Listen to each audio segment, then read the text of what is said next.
It's time for Coffee with the Chicken Ladies, a podcast for people who love chickens.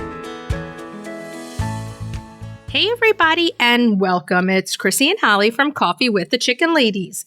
We're here and this is episode number 203 of our podcast where we talk about everything chicken, family, fun, and more chickens. More chickens. We drink a ton of coffee. I'm talking a ton. But most importantly, we hug chickens every day. And we kiss them too. Don't forget. We brew coffee from a little coffee roaster in Houston, Texas. Bright and early coffee. Holly Ann, what kind of coffee are we brewing today? Hazelnut. Again, because it's fall and we love the hazelnut. If you're not drinking this hazelnut coffee, you're missing out. Now, we have a code CWTCL15 for 15% off bagged coffee. Where can everybody go for this coffee? brightandearlycoffee.com. And if you want K-Cups, go to Amazon and follow them on social media. Are you ready to sip some of this delicious hazelnut coffee and chat? I am. But first, a word from our sponsor. We have some exciting news to share from our sponsor, Grubbly Farms. They're here, new and improved, Grubbly's World Harvest. I'm a longtime subscriber, and my flock love the healthy, nutritious treats, plus orders $40 and more ship free. If you haven't heard, Grubbly's has a fantastic layer pellet and crumble feed. It's packed with plant and insect protein, perfect for those picky chickens and ducks. Grubbly Farms makes food and treats for healthy pets and planet. To support us and Grubbly Farms, use the link grubbly.co/coffee. Try it today. Okay, so how are you doing? I'm tired. We just came back from a trip to the mill, and you tried to get on the driver's side of my vehicle twice. I know. I'm just tired. This podcast is wearing me out. Oh, come on, man. I'm tired. Okay, so we had a really fun day yesterday. We drove out to Janet Garman's farm. Yeah, that was great. So much fun. And hung out with some lovely friends and farming ladies. Almost everyone there was a speaker at McMurray Fest, so that was really fun to see everyone. Janelle, Anne, and Janet, of course. Janet was a generous hostess, and Jessica was there, who works with Anne. Yes, and her little boy. He is so cute. So cute. Oh, my goodness. It was so wonderful to see them and catch up, and it was just a wonderful, wonderful day in the sunshine, so that was great. The weather was perfect. Janet got us delicious sandwiches and coffee, and we just sat and talked for a few hours, played with the animals, fed them. It was like a party in the sheep field. Yeah, it was just a fun day of hanging with people of like mind. And we talk about this all the time, building community, hanging out with the people that you find amazing. Mm-hmm. Do it. It's really good for the mind, for everything. Well, you didn't miss a beat, though, because wonderful, generous Janet gave me some of her hand-dyed yarn. Oh, yeah. And the first thing that comes out of Chrissy's mouth is, you making me a hat with that?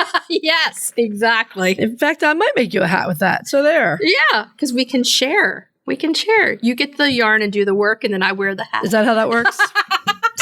Go on. Okie dokie.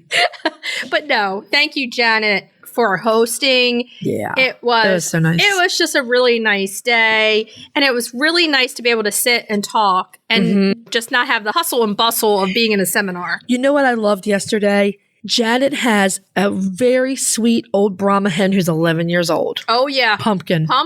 Cute as a button. She's in the reel that I put up. And oh, is she? So okay. if you want to check her out, go over to our social media. So sweet. And one of my favorite things of the whole day was little Grady getting in the wheelbarrow and pushing him, and then him feeding the sheep, in which they lined up for him. Sheep are funny. If you want to see that reel, check it on our social too on Instagram. Yeah. It was the cutest moment ever. It's the cutest thing you'll see on Insta today. I mean, adorable. It was good times. But now Holly's all tired. Well, it's not just from that. I mean, that was a delightful break from weeks of work. So work. This mama needs some sleeping or something. I'm tired. Hi-ho. We actually... It's off Holly works to go. No, I said that wrong. It's off to work Holly goes. You know I'm tired because I'm impatient with you doing this. I'm like, will you please stop? I'm trying to talk here. Okay. Here's what I'm trying to say. Last month, we had a ton of writing deadlines. I'm talking a ton. And I think that's why I'm so tired. Oh, yeah. I even had a Wool Magazine article. I mean, like, we had a lot of stuff. Yeah, we got a lot of stuff going on. All great stuff, but tiring stuff. Okay, so let's have this episode so I can go home and sleep. I'm just going to keep talking forever. And then Look what I've drawn on my notes. Oh, yes. It's a quail. Oh, that's a little hint of what's coming. Okay, so let's do this. So on that note, if you're listening to our show and you're loving it, head on over to Apple Podcasts and leave us a written review and a rating. 5-star. It does amazing things for the growth of our show. While you're there, hit that subscribe button. They count them and it makes our ratings go up and we grow and you never miss an episode. If you're looking for other ways to help support the podcast, you can tell some chicken-loving friends about us. You can share your favorite episodes on social media. You can share our recipes too. You can visit our Etsy shop. We have t-shirts. We have mugs. You can become a patron of the show, patreon.com/coffeewiththechickenladies. Thank you to our sponsors. And the other thing you can do to help support the podcast is visit our website and our show notes, use our affiliate links and discount codes, and buy products from our sponsors.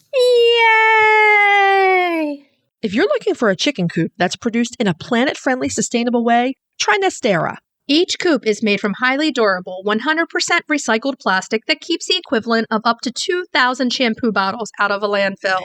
Their clean, modern design will fit into any garden or run area and comes with an industry-beating 25-year warranty and a range of handy accessories. Simple to put together, so quick and easy to clean, and most importantly, red mite resistant. Your chickens will love it. Quick shipping from Nestera.us.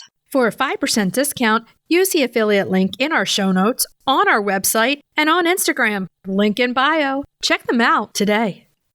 Hey, Chris. Yeah. Do you like subscription boxes? Does it have anything to do with chickens? Of course. Then yeah. Let me take a minute to tell you about the Chicken Love Box. If you love goodies for your chickens and you need to go to chickenlove.com. I love the mega box. Tons of useful products for my flock and a chicken tea for me. You can't go wrong with a chicken tea. They are so cute and so soft.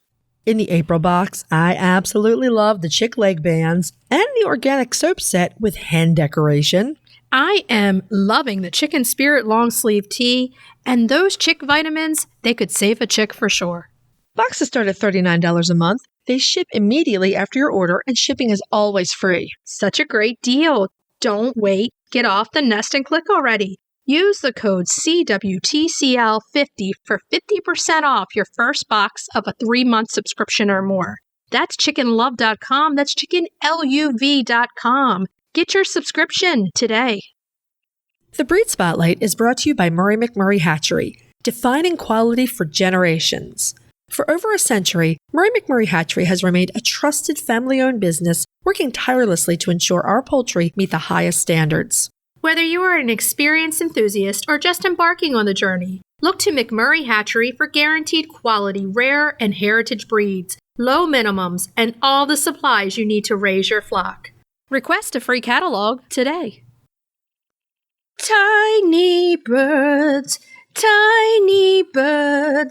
they ruffle their little tail feathers and they lay the eggs, the tiny birds. It's time for this week's Breed Spotlight, yeah. Oh, yeah. What the heck? Oh, boy. That was, okay. Well, this week's Breed Spotlight is the Coturnix Quail. Surprise! It's not a chicken. It's not a chicken, though it is in the same... It's poultry. Heck. It's poultry. I don't know if they're... I don't know if they're poultry or they're just avians. I forget. No, they are poultry. They're under the poultry umbrella? Yeah, and I forget how the classification works, but I think they're in the same either order or class as chickens. They're tiny poultry. Tiny. They're tinier than bantams, man. They are. They're fascinating, and they are one of the lesser-known members of the domestic poultry family.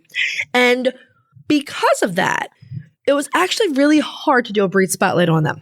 And you're really going to want to stick through our breed spotlight, listen to it, learn it, and then to the main topic because it's going to be great. All the questions are answered there. So, Coturnix quail are the most commonly raised type of quail here in the U.S. Now, it's off the rails already because I'm trying to find where they were originally bred, and It's all over the place. Right. So, some sources said Japan. Some sources said Egypt. I mean, they definitely were in Japan thousands of years ago, but they may have been... At least 4,000 years ago. And they may have been in Egypt even longer than that. I feel like definitely way in the BCs for Egypt. Yeah. I did find some evidence that they were originally kept as songbirds in some places. Well, we listened to the quail rooster crow. Yeah. And it sounds like a song to me. It's pretty cute, actually. It's really cute. It's really cute, yeah. Now, again, our guest is Zach the Quail Guy, so he's going to be talking all kinds of stuff. But we'll just say quickly, well, this is your part. We're already to my part, Yeah, man? I mean, there's not a lot. There's not a lot to say. You know what? I could probably, maybe in a couple months, I can do all the research, but this was so far-flung and unreliable that it would take me a very, very long time to do this. Well, that's why I'm tired. I've been trying to do this. We're just scratching the surface with our quail nails today. Just a tiny bit. Just a tiny bit. We're just scratching the surface to get you kind of into it because it is a little bit of a new thing. And, right. You know, I learned a lot from Zach. Zach is very knowledgeable. Mm-hmm. I learned multiple things that I did not know before we interviewed him. Yeah. And, you know, it's good to know these things. So let's go into what the Coturnix quail are going to lay, okay? They're going to lay eggs very quickly. They mature very, very quickly. And they're going to start laying you eggs at 6 to 8 weeks. Now, that's usually like 4 to 8 months for chickens. Exactly. So imagine when you get this quail, within a month and a half to 2 months, you're going to be getting eggs. It's a quick turnaround. Now, they lay well and they tend not to go broody. The other thing is they're very good layers and the eggs are absolutely beautiful. They're those gorgeous speckled eggs. I mean, there are some varieties that lay blue eggs. Right. But I think most of the Coturnix lay those beautiful speckled eggs. They're beautiful. They really are. I read where they sometimes lay an egg every day for their first year. Right, or every other day. And then after 2 years, it's going to go down. It's going to drop off, right? Right. As many as in the first 2 years, you're going to get anywhere from 5 to 7 per week. Yeah, that's good. That's really good. Now, they're smaller. They're smaller, of course, but you're probably going to keep a few more of them. Right. So they're bantam size eggs. Mm-hmm. And they're going to be excellent for a homestead. That's for sure. So they kind of all look the same. They look like small birds that are shades of brown. Right. But here's the interesting thing, and this is why it was so difficult to even try to scratch the surface of this. There are so many different varieties of Coturnix. Of colors. Colors and types. There are Egyptians. There are... Right. I'm trying to think of some of the crazy... There are jumbos. There are ones called pansies. There's at least 30 different types, 30 different colors. Yeah. So, I mean, this is something that if you wanted to branch into, you can really go crazy on what you want. I think so. The other thing is, we talk about this being, they're great homestead birds, 1,000,000%. They're great urban homestead birds. Oh, yeah. Okay, because they're so tiny. They're smaller than bantam chickens.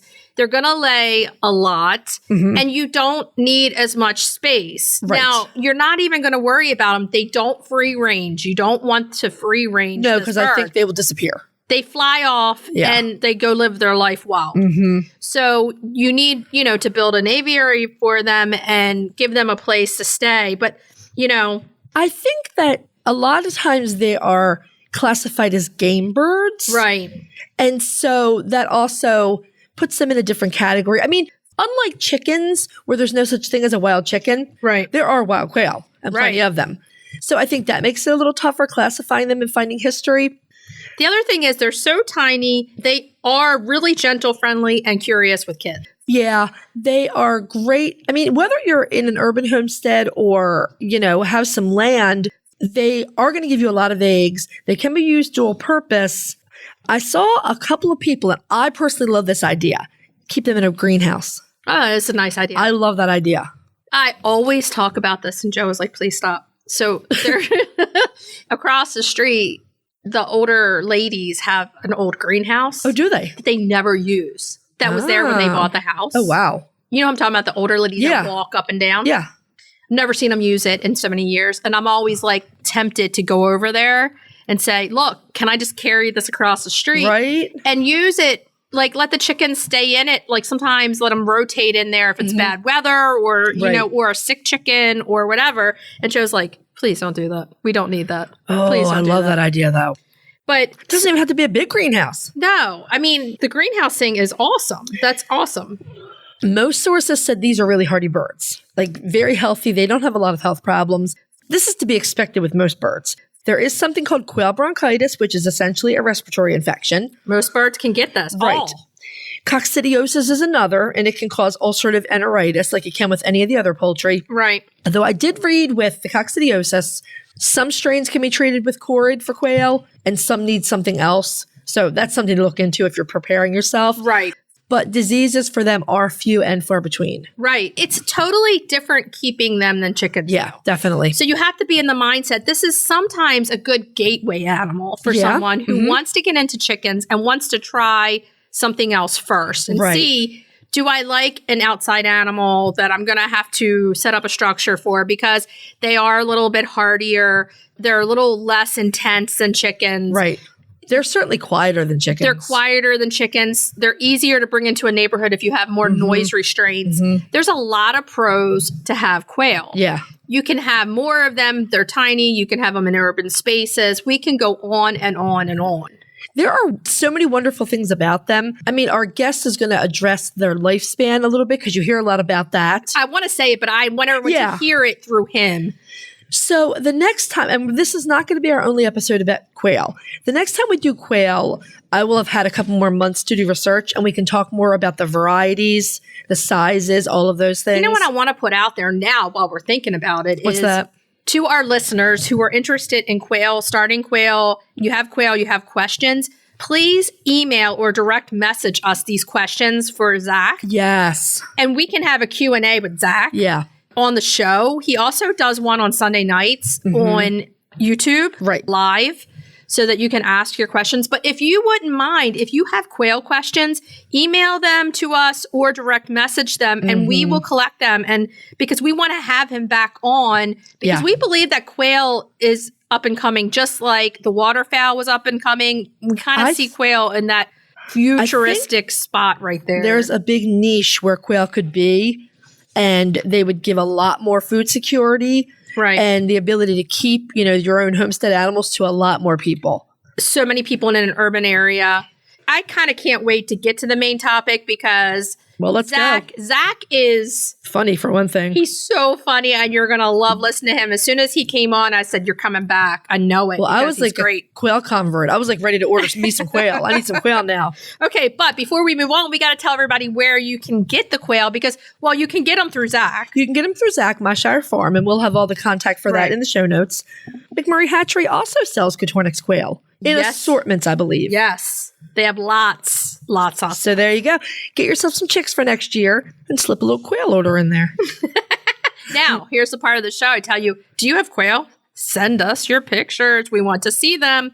And instead of sending them, you can just give us a story, hit the mention button and put in Coffee with the Chicken Ladies, and I can reshare it for you. Are you ready to dive into the fascinating world of backyard ducks? Look no further than Metzer Farms, your premier destination for top quality waterfowl.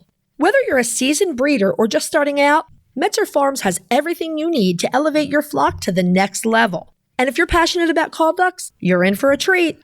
Metzer Farms hatches a stunning variety of call ducks, meticulously bred for their miniature size, beauty, and calm temperament.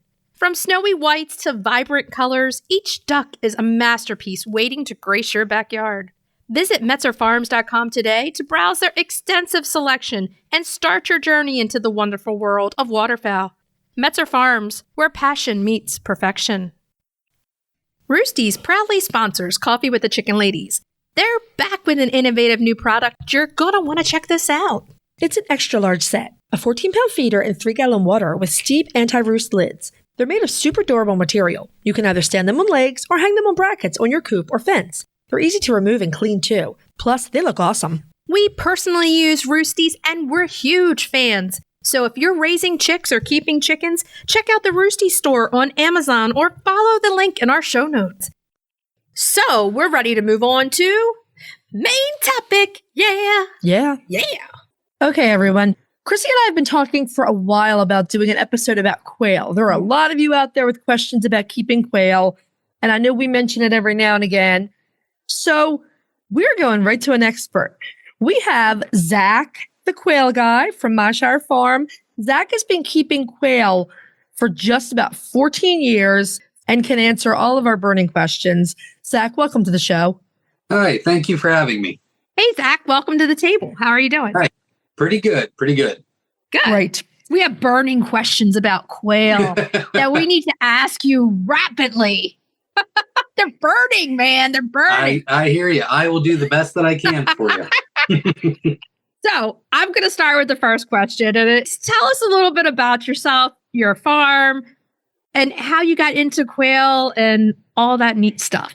Well, I don't know how many people are going to appreciate the story, but very quickly, I grew up in the city. So I am a city kid, grew up in the concrete jungle. And my wife kind of had more of a farmish background. And we had the opportunity to move to the farm about 15 years ago. And I said, okay, you do what you want, and then I'll just work and you can spend the money and do whatever you want on the farm. And that worked for about 2 years. And then she's like, oh, no, you're doing it with me. And I was like, oh, okay. So she likes to do things really big. So she was buying about 200 meat chickens a couple times a year. Wow. And I have never raised any animals in my entire life. So that's a culture shock right there for me. I'm sure it was. Go big or go home. That's right. So after the second round, I begged my wife to find something else. I said, this is not for me. I do not enjoy it. Now, we do have egg-laying chickens now. That's majorly different than the meat chickens, because the meat chickens are just the worst thing that God ever created. I hate them. We do just egg-laying chickens, too. So we kind of know what you're talking about. I mean, and, that's a reality about some of the modern meat breeds, is it just is not a great experience for everybody. No, and it's really not something you should start with. Doing the egg laying and maybe getting 5 or 10 meat chickens, not 200 at a time. It's ridiculous. So after the second round, I said, Jenna, you have got to find something else. Like, this is the bane of my existence. I do not want to do this at all, ever again. And she did a little bit of research. She found Coturnix Quail, and she got some in, and I went, I can do this. These are miniature chickens. They lay eggs, and then you can butcher anytime you want. It's not on a time frame. I can do this. So that's kind of how we got into the Coturnix Quail, which is really nice because she had me do the gardening and she tried to have me do the meat chickens and the pigs. And it just wasn't my thing. I was used to city living. So this whole thing was like, not for me. But the quail kind of got me going. You are telling me if your wife sounds like our type of lady. For sure. Yes. So she eventually got me into everything. So now we got a butcher shop and we butcher our own pigs and our own cows, and we have a dairy cow, and we've got chickens and peacocks and emus. And we've got all kinds of stuff. And I'm very involved now, but it took me something like quail where it got me motivated enough and secure enough to say, oh, I can do this. Maybe I can try to help with this. And now I can try to help with that. So quail were your gateway. They were your gateway out. Yeah, it was definitely the gateway to me becoming a homesteader. What do you think it is about them? Is it just their diminutive size and they're easier to deal with? Well, so I do not have patience. Luckily, my wife does, but I have no patience. So like an egg-laying chicken, you wait God knows how months and months and months to get the first egg. Yeah. I don't like that. I don't want that in my life. With quail, they start laying at 6 weeks old. So you literally, you hatch them out. They're in the brooder for 3 weeks. You sex them at 3 weeks, put them in a cage, and 3 weeks later, they start laying eggs. And they lay eggs all year round. So it's just a fast turnaround time. And they are meat and egg production poultry, right? Mm-hmm. But they're really raised like rabbits. Okay. Because they are bottom of the food chain. So, predators can get your chickens at any time. Quail is, bottom of the food chain. So they do need to have an enclosure, a cage, a hutch, something like that. And so you feed, you water, you collect the eggs, and you're done. Is it true that the males, you can't have two males together because they do fight like even more than two roosters together, or can you? No, that's not true. We actually do what we call is colony breeding.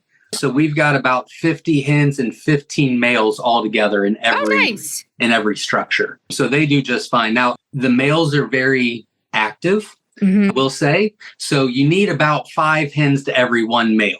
If you get lower than that, so if like you have 3 hens and 2 males, you're going to have a bloodbath eventually. But as long as you keep the right ratio, they get along just fine. Awesome. That's great. And we hear a lot that these are fantastic for small space homesteaders or even somebody who just wants small space eggs. Or urban. And you wouldn't free range them the way you would chickens because I'm assuming they would disappear on you. Yeah, they don't have that homing mechanism. And so every once in a while, you'll find one that comes back, but that's not a normal thing. But yeah, they only need 3 quail per square foot.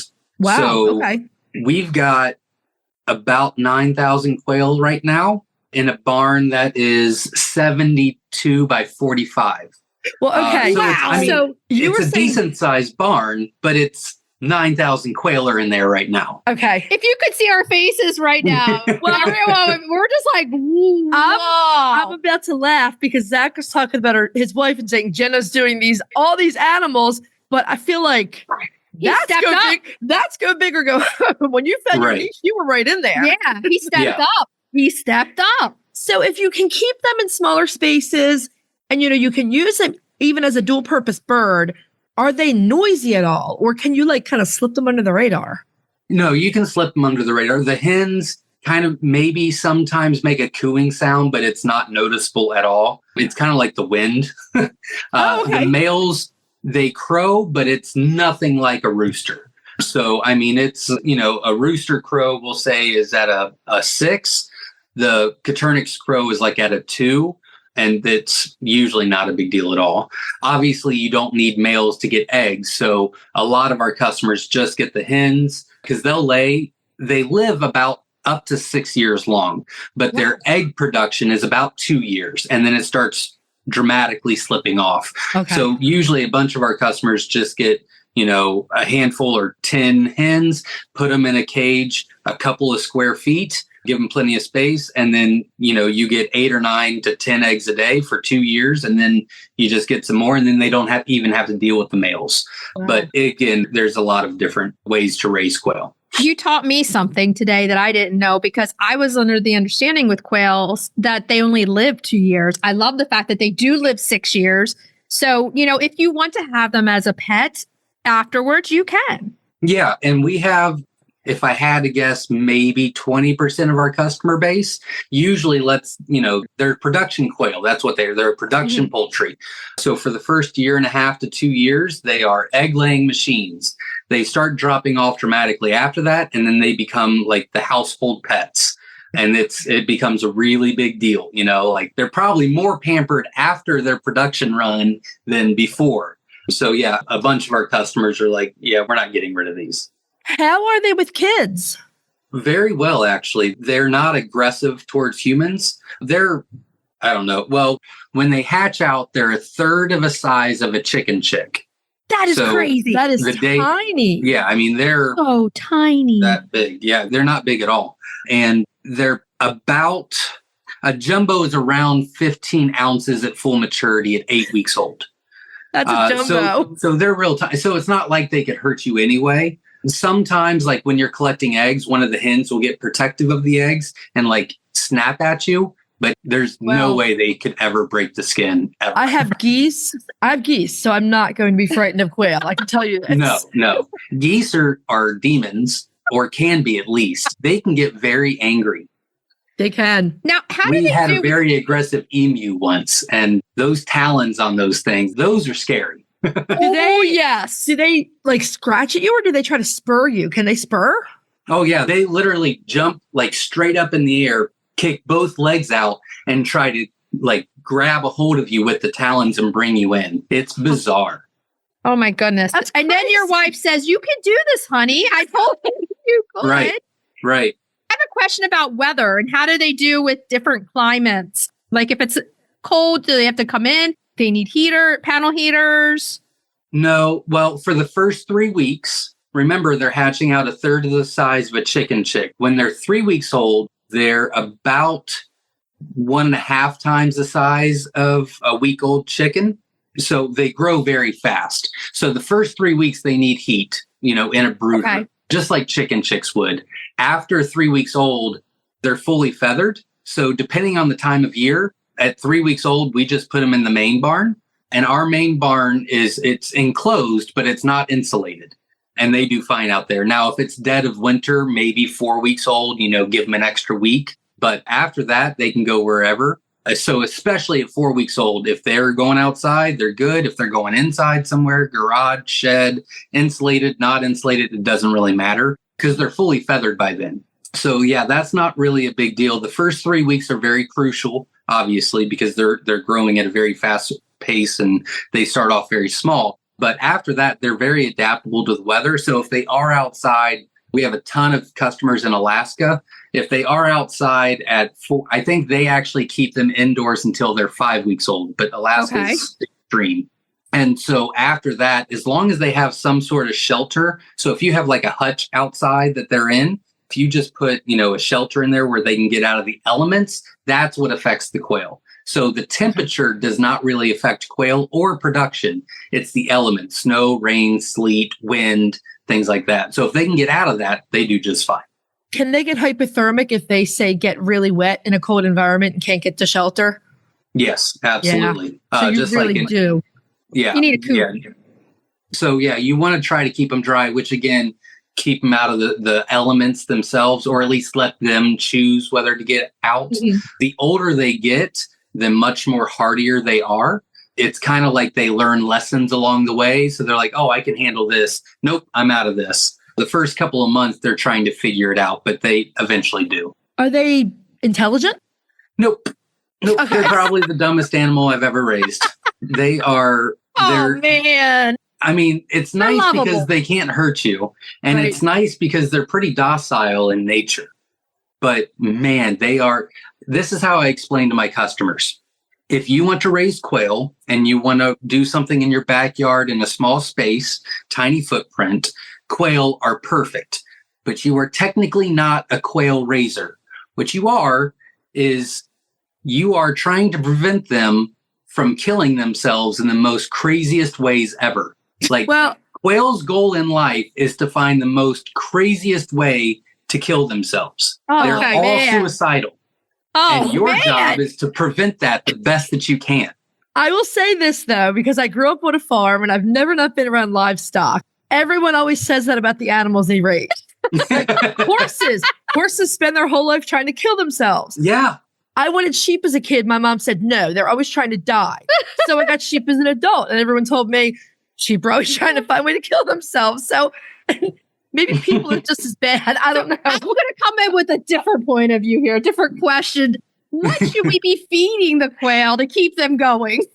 Oh, whatever you feed. Like if you have chickens, whatever you feed them, they're not picky. They can eat an all-flock, like an all-flock food. Yeah, an all-purpose, all-flock layer feed would be fine. A crumble is ideal. They can do pellets, but because, again, they're so small, crumble would be best. So for the first 6 weeks, you want to give them a high protein. So, a chick starter or a game bird starter, pheasant starter, turkey starter, something that's very high in protein, so 25 to 30%. Okay. And then once they're about 6 weeks old, they're going to start laying eggs. You transition them over to an all-purpose, all-flock layer feed, anywhere from 15 to 20% protein, and that's it. Wow. Do they need calcium supplement like hens do? It depends on what your feed is. They need average about 3.5% a day. So if you drop your protein down from the starter to the layer, usually when you drop your protein down, your calcium and your fiber and things like that go up. Mm-hmm. And so most all-purpose or all-flock layer feeds are always around that 3 to 4%, which is all they need. That's great. Okay. So they don't need to be supplemented unless you're like making your own feed or there's, really bad feed in your area, things like that. But that's usually not the case. Let's talk about Quail University. Aha.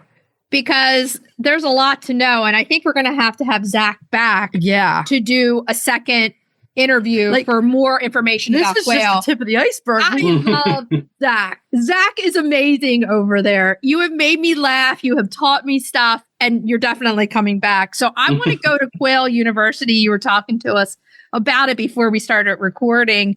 If somebody's interested in raising quail, they can come to you and you can teach them how to do it. Yeah, it's available on our website at myshirefarm.com. It's really an online course that you can purchase. I think it's $49 and it's yours forever. But it's got from A to Z. I mean, it's from what to look for when you're starting to think about it. You want a hutch, an aviary, a cage, what kind of cage, what the requirements are. And then it goes into feed and it goes into the hatching process and brooding and selecting your quail. And then it's got spreadsheets as far as like, okay, well, if you want this many eggs a month or this many eggs a week for your family, this is how many hens you need to have. And you just plug in your numbers. And I mean, it's very nice. But the one thing that people ask is, oh, what do you do? Oh, I'm a quail farmer. And everybody says, what's quail? What are you talking about? And if people do know what quail are, most likely they think of bob whites. They don't think of Coturnix because bob whites are native to here and used to, everybody used to hunt them. Coturnix is bred for meat and egg production. So we really want to try to not only get the word out, but educate on how people can be more successful by doing that. So we put that course together. We are just so glad that we got to meet in person and meet you at Murray Fest because you are a wealth of information and fun. And, if you want to check out how to do it, well, we're going to bring Zach back and talk a lot more in detail about other things too. But what do you see for the future for Myshire Farms? Mainly, we're at a point now with how long we've been in business is maintenance is key, So we're going to be bringing out a book for people to be able to purchase. We just moved into Canada this year. So now we're supplying Canada with quail and quail eggs. But really, it's just improving the lines, improving the colors, increasing the jumbo sizes, and continuing just to try to spread the word that my big passion is like when I was growing up in the city, I didn't know farming or homesteading was a real thing. Like I just thought that was in the movies and people used to do that, but that's not a real thing anymore. Like that never would have crossed my mind. If you would have said, oh, do you ever want to be a farmer? I'd be like, that's not a real job. That's not a thing. And because I just didn't know. With quail, you can be in the city and you can have Exactly. So that's really what our passion is we want to help anybody that's interested in doing that. But those backyards that they don't have a lot of land, they can't get the goats or the pigs or the chickens. They can start out with quail and that can start building their confidence saying, you know what, I bet we can do more. Well, why don't we put a little garden in the backyard? Or why don't, it's again, a starting point. So that's really what our passion is. It's fantastic for a bunch of reasons. One of them is you can get food security in a very small space, which is amazing. So we have 2 quick questions we're going to ask you. Okay. The first, because the Coturnix, there's all kinds of them. What's your favorite variety within the Coturnix family? Well, we carry about 30 different colors. Wow. And about 5 different jumbo sizes. But I'm going to say jumbo wilds are always going to be the best for meat and egg production. They're the most hardy, they're feather sexable, they're the largest, and they're the largest egg layers. They're dual purpose. They are true dual purpose. And they're called jumbo wild? Jumbo wilds. Yep. Okay. But as far as colors go, man, we've got a lot of really pretty colors. And there's one that's called a Cosmo, and it's literally a rainbow. There's about 8 different colors in it. So it's kind of like a calico. And that thing is gorgeous. Wow. And they've got some beautiful eggs too. Like you can get some blue eggs and some speckled eggs. Is that right? That's correct. Yep. I'm sensing that Holly might want to be adding some quail to her farm. Right. There you go. I'm going to go home and tell Pete. Yeah. I can hear my husband right now. So I'm going to pretend I didn't hear that. I'd be like, look, we talked to Zach. Zach sending us some quail. That's right. That's right. I wanted quail a few years ago, and Pete was like, oh no, we still need to put up sheep fencing. Anyway. Okay. So this is a question we ask everyone, and you do have chickens. Yeah. And you might not have more than one answer. However you want to answer this. Do you have a favorite breed of chicken? No, not really. Anti-meat chicken. I was going to say, we have one that we know is not your favorite. It's the meat chicken. Right. What we've had for the past couple of years for our egg layers is Rhode Island Reds. I don't have a lot of experience with different breeds or colors, but I mean, the Rhode Island Reds are durable and they're reliable. And so that's, we try to be as self-sufficient as we can on the farm. So that's kind of my thing. Jenna kind of likes a bunch of crazier things, but yeah, the emus and things like that. Yeah, I like production. So the Rhode Island Reds have been very well Very I good for like us. a Rhode Island Red too. I have one and I love her to pieces. I think we need to meet Jenna because I think Jenna might have some stories. Next time you have to bring Jenna to the interview We'll bring see Jenna how to the that table goes. with you because we got to meet this girl because she sounds amazing. So everyone can find you at myshirefarm.com. Are you on any social media? Yeah. Not as active as I should be, but we're on Facebook, myshirefarm.com, Instagram, again, Okay, Myshire Farm. And then I've got, I don't know, maybe 400 YouTube videos, again, Myshire Farm. Good. And then if anybody has any specific questions, I do a live every Sunday at 7 p.m. on YouTube, Nice. Eastern Standard Time. And we just do a live Q&A. Yeah, ask the questions. And sometimes it's 30 minutes, sometimes it's 2 hours. And then usually at the 2 hour mark, I'm like, gotta go, guys. I got other stuff. I gotta go. See you next week. So most social media stuff. Okay, that's great. I will say in closing, is there anything that you want people to know about quail? Like if you had to do the 30-second elevator pitch for people raising quail, what would it be? I think it's very important that everybody take a little bit more ownership and security about where their food source is coming from and having that in your back pocket. And there's no better thing than Coturnix quail for anybody. It's a very small footprint. They're very easy to take care of. They lay about an egg a day all year long. And it takes no more than about 5 minutes for about 20 quail you raise. It takes no more than 5 minutes a day to take care of them. One last very important question. Yeah. Do they like hugs? If you train them right, it depends on how they're raised is what I'll say. Okay. A lot of people keep them in, like they'll bring them from inside or from outside to inside. And I probably get at least 5 to 6 pictures a week through text with like one watching TV on the shoulder or laying, on the chest so they do like to cuddle, but you kind of have to find the right one. And again, you have to hold them while they're growing out. Okay. Handling. Just like the other thing, really handling. Pretty much like anything else. Okay. Mine would like to, if I got him, would like to hug me because I can walk my rooster on a leash. So I think you wouldn't have a problem then. She rarely does. Well, this has been fantastic. Like, wow. so much fun. Everyone go check out Zach's website, check out Quail University, YouTube. I mean, it sounds like there's no good reason not to add quail. Seriously. Yeah, because you got the quail guy right here and on our show to answer the questions for you. And he goes to places like Murray Fest and does talks about all those things too. Yeah. You don't get better than that. Thanks, Zach. We'll talk to you soon. We definitely want you back. Have a great day. We'll talk to you later. You too. Thanks. Thank you. We just want to thank Zach one more time for taking the time to talk us through quail. We laughed so hard through this whole interview. Poor Zach. I was laughing when he was telling us, my wife started me. I was at work and she was like, nope, you're going to help me. You're coming in. I think it was the emus that did me in. Oh, I love this guy. He's hilarious. He's so funny. good stuff. Thank you, Zach. We can't Thank wait you. till next time. Okay, so we're ready to move on to Cracking the eggs. cracking those eggs. Now it's still October, Sure enough is. so we're sticking with pumpkin. We're giving this to you in plenty of time for your Halloween parties or Halloween dinners or whatever you Or want to do. Thanksgiving, too. This is my pumpkin chocolate chip layer cake, and it's a doozy. For one thing, it's gigantic. It's a big cake. That's what she said. That is what she said. Okay, so let's go through the ingredients of this.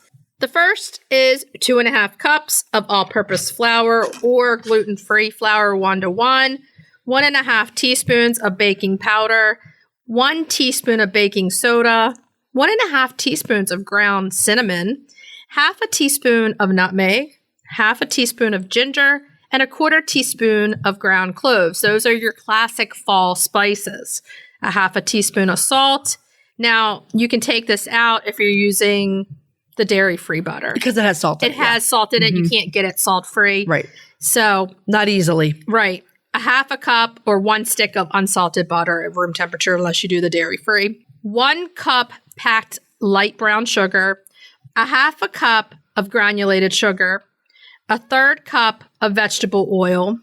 4 large eggs. 1 teaspoon of vanilla extract. 1 1/4 cups of pumpkin puree. There's your pumpkin. You can get canned. Don't feel ashamed if you do that. I do it all the time. I use canned, yeah. Or fresh.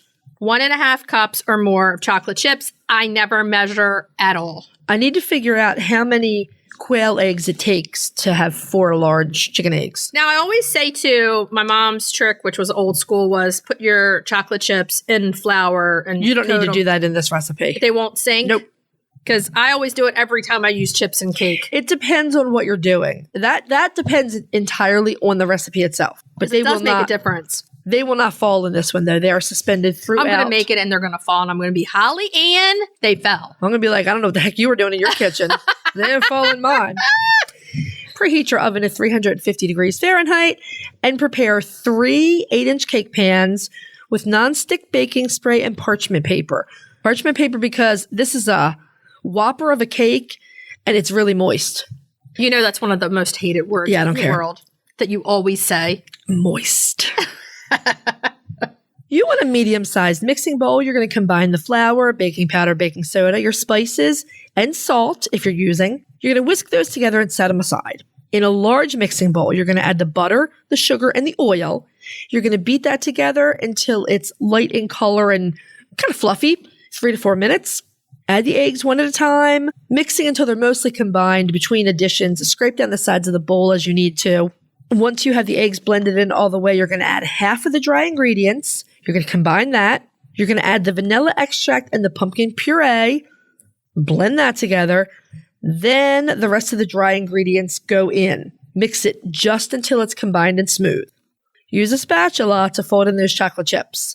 You're not going to be able to mix. You're going to have to fold them in because the batter is so thick.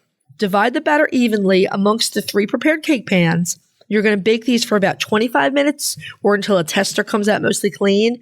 25 minutes is more than enough for me. Okay. So everybody's oven's a little different. My oven runs a little hot, but yeah. Yeah. You're going to allow those cake layers to cool completely before frosting. That's the hardest part. Well, if you don't, it's going to crack and probably break into pieces. It's like waiting. It's like, come on. Oh, little crack here. Oh. Because you want to eat the cake warm a little bit, you know? I don't.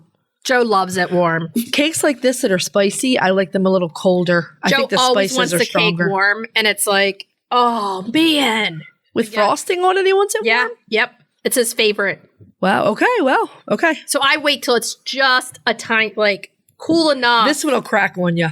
I'm telling you it will. Crack kills. Crack kills, soda hot cakes. Okay, so try it. You might like it. Let us know what you think. Okay, so are we ready to move on to retail therapy? Retail therapy. Yeah. We're sticking with quail because why not? I sense a theme. This week's retail therapy is the Quail Lady Jewelry. Yeah, and it's a thing. I was skeptical for a minute, and then we pulled up Etsy, and I was like, never mind. Oh, man, look at that that is so adorable. You like the wild quails that had the little bobby thing on their head. Yes, I just said if I ever in my life got quail, that they would have to have the little thing on them. And you can get those from McMurray. You don't have to get the Coturnix. Yeah. So if you go to Etsy, Etsy is always going to be the place for your specialty jewelry that you want a theme with. I'm pulling up Etsy right now. Etsy Quail Jewelry. There's some really cute earrings right here for $12. I like that. Quail earrings. And it says for sensitive ears. That's mine. Look at those. Those are adorable. They're so cute. They have the little wild quail that has the little headdress. I mean, I see everything. I see bracelets. You can get quail hutches on Etsy. How about that? Yeah, exactly. You can get a lot of stuff. Oh, no. See this mid-century modern brass quail? I have a trio of those from my mother-in-law. They were her first wedding gift. Oh, wow. They sit on my mantle along with those guineas that you gave me. Those are those earrings you liked earlier for $64. Now, to put them on a Christmas list. That's a little out of my... There's a... Oh, that's a pin. Okay, it's a cloisonne desert quail pin. There's so much jewelry on here. Earrings, like you said, necklaces, tons bracelets. of earrings. Lots and lots of quail earrings. Mm-hmm. The other place, I wonder if you went to Lenora Dame, if they had any quail. It's a good question. You never know where quail is going to show up. This is the rest of the quail set. Yep, there you go. There you found it. Sterling silver charms to put on a charm bracelet. Wow, there's so much. Yeah, there's a lot of jewelry on here. Quail feather earrings, which is really I just cool. saw that. Yeah. What is this? a ring and trinket box, I think. Oh, Trinket wow. tray. Oh, that's cute. It's quail-shaped trinket box. That's adorable. That is cute. $65. Now, everybody knows we're coming up to the holidays, and if you have somebody that has quail and she's liking jewelry, I mean, that's the place to go is Etsy to take that vacation and see what you want. I think the most affordable We're is on the going same to spot. Yeah. I think the most affordable quail are going to be like these earrings right here that are laser cut wooden earrings. Oh, yeah. And those first little pair for $12 that I found. So you can get some that are under 20. Oh, wow. But you Those can are get beautiful. That's a quail feather earrings. Yeah, they're really pretty. They're gorgeous. Save your quail feathers. Who knew? I mean, there's some serious quail jewelry There's out lots here. of pages here. So I'm going to go to page 2. Yeah, me too. Page 2. Here we go. More Quail necklaces. egg scissors. That came up under the jewelry. So you can cut the top of the egg. Wow, that's tiny. Yeah. Okay, I never thought I'd see lace ribbon with quail. Okay. Large sterling silver quail. Look, this guy looks like he's ready for war. He does. He's all painted up. He is all painted up. There's some gorgeous stuff out here. There's really, really cute stuff. And all you have to do is go to Etsy. Quail earrings. It's the eggs. The actual. That looks like something you would like. No. Yes. No. So don't get those for me for Christmas. So there's so much stuff on here. Take that 5-minute vacation, see what you like, tell your hubby, or buy it for your bestie. And if you're into quail, check it out because it's the place to be. Now, should we tell everybody what we're going to be talking about next week? Yes. Next week, we're going to do what is definitely a listener favorite. We are doing a spotlight of the copper morans. Oh, yeah. You guys are going to love this. We have Karen Holloway from our local feed store, The Mill. She's going to be on with us talking about buying local. How you can use your local feed store to help you out. Resources at your local feed store. Cracking the eggs, Thai-inspired pumpkin and egg stir This fry. one's mine. Can you guess? It's a stir fry. Are you going to test it? Maybe, maybe not. I don't know. If That's you what cook I thought. You cook it, I'll test it. Yeah, right? Okay. I'll charge you for it. You better not. You don't charge your best friends. Look, I stumped her over there. I know my brain is done. Retail therapy. We're going to talk about the Rooster Booster line of vitamins, what they're for, when to use them. Because you might need them. Take it from us. Absolutely. Okay, so what should we tell everybody to do until next week? Hug your chickens and ducks and geese and quail. Every day and kiss them too. We'll talk to you next week. Bye-bye. Bye. If you'd like to see more of us, please follow us on Instagram at Coffee with the Chicken Ladies. If you'd like to help us grow the podcast, please leave us a written review on Apple Podcasts. If you'd like to become a patron of the show, please visit our Patreon page, patreon.com/Coffee with the Chicken Ladies. Thanks for listening.